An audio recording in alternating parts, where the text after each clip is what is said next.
شامل کرتے ہیں۔ دلگیر خان نیازی کی رحیم جر خان میں وزیر اعلیٰ پنجاب کی ہدایت پر پل سنی 51 موڑ پر ضلع کونسل کی جانب سے پہلا ریڑھی بازار قائم کر دیا گیا۔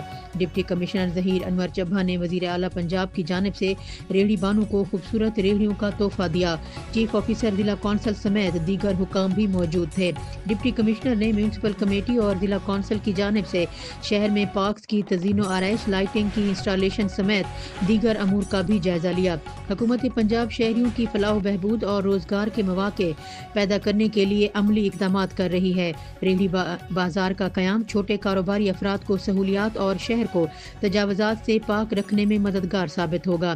وزیر اعلیٰ پنجاب کے ویژن پر شہر کے پارکس کو خوبصورت، صاف اور روشن بنانے کے اقدامات جاری ہیں۔ پارک میں سبزہ شجرکاری، روشنی انتظامات، واک ٹریکس اور دیگر سہولیات کو بہتر کیا جا رہا ہے۔ شہریوں کو معیاری تفریح سہولیات کی فراہمی ضلعی انتظامیہ کی اولین ترجیح ہے۔